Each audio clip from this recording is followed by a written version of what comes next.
Si vous êtes en train de créer un site WordPress ou que vous avez tout simplement suivi ma formation sur comment créer un site WordPress de A à Z, vous devez être actuellement en train de vous amuser à créer votre propre site sur votre hébergeur web, à tester Elementor, des constructeurs de pages autres et à faire différents tests avec des extensions et des thèmes. Le problème en faisant ça, c'est que souvent quand on débute, c'est qu'on va créer des bugs, on va un peu casser le site et on va se sentir obligé de supprimer, ou même devoir supprimer le site pour le recréer à nouveau et repartir depuis zéro. Une des solutions qu'on fait souvent quand on s'y connaît un peu plus, ça va être d'installer un environnement WordPress en local directement. Mais si on n'est pas très à l'aise avec la technique, eh bien on va rentrer dans une phase de supprimer, créer son site WordPress et c'est assez pénible. C'est pour ça qu'aujourd'hui, j'aimerais vous présenter InstaWP, donc qui est le site qui est affiché à mon écran. Vous pouvez créer un compte dessus très facilement, c'est totalement gratuit. Il y a des offres payantes évidemment comme tout site qui fonctionne et qui apporte une vraie plus-value, mais les fonctionnalités offertes gratuitement sont juste incroyables. J'ai jamais eu besoin de payer quoi que ce soit sur ce site. Alors oui, mais c'est bien gentil Max, mais ça fait quoi exactement? InstaWP, ça vous permet de créer jusqu'à 2 ou 3 sites WordPress en un clic comme ça, avec la configuration que vous souhaitez. On va en faire un rapidement, vous allez voir, ça va très très vite. Et en même pas 2 secondes, il est déjà en ligne, vous n'avez pas besoin de prendre d'hébergement web. Et le petit truc, c'est que le site sera supprimé au bout de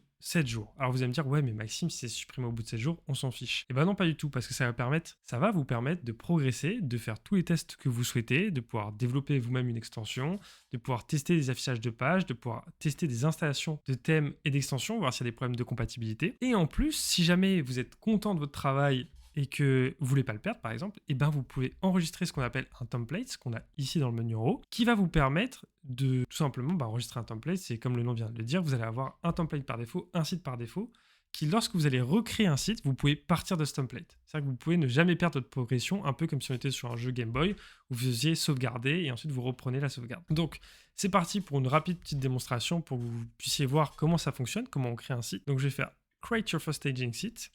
Vous rentrez dans un petit processus de configuration pour savoir, il vous demande tout simplement qu'est-ce que vous voulez préinstaller sur un site WordPress avant que vous le créez pour vous. Vous avez la possibilité de choisir les versions de WordPress, de choisir la langue, mais vous voyez que là, il faut upgrade, il faut payer, mais c'est absolument pas nécessaire. Vous pouvez laisser en anglais et une fois que le site est créé, vous le passez en français. Il vous met bien le message que le site va être supprimé au bout de 7 jours, mais si vous payez, ce ne sera pas le cas. Il n'y a aucun intérêt à payer honnêtement, sauf si vous êtes vraiment un gros créateur de site, et dans ce cas-là, pourquoi pas. Vous pouvez ici, vous voyez, il y a quelques options.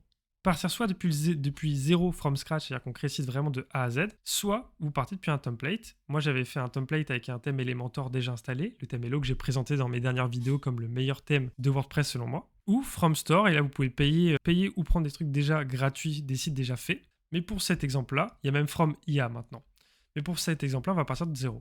Donc je vais faire Next Type, et là vous voyez, il va proposer de tous les plugins ou toutes les extensions qui sont les plus connues, les plus populaires, et d'installer directement celle-ci. Donc par exemple, si je voulais Slim SEO, dont j'ai parlé dans ma vidéo sur les 6 extensions WordPress à installer, vous pouvez le cocher, il sera préinstallé directement. Pour la vitesse, hop, WP Super Cache, c'est très sympa aussi.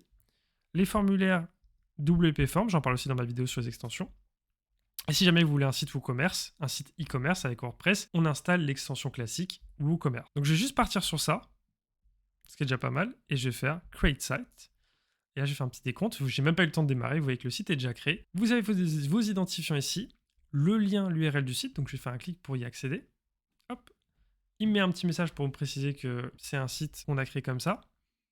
Donc, je vais continuer. Et là, on a bien un site WordPress par défaut qui est en ligne à cette URL que vous pouvez envoyer à des amis si vous voulez. Et si je descends et que je fais Magic Login, il va me permettre directement d'accéder à l'espace admin du site, et là je vais pouvoir me faire plaisir comme je le souhaite. Donc c'est vraiment l'outil idéal du créateur de site WordPress et du passionné de WordPress même, et ça va vous faire gagner énormément de temps dans vos tests, dans votre créativité si vous voulez tester des choses. Donc n'hésitez pas à me dire ce que vous en avez pensé dans les commentaires, si jamais vous l'avez déjà utilisé ou non, s'il y en a qui parmi vous avaient peut-être les fonctionnalités premium, je ne sais pas. Et surtout, si la vidéo vous a aidé, n'hésitez pas à vous abonner, à liker et à laisser un petit commentaire pour le dire. C'était Max et TK, ciao.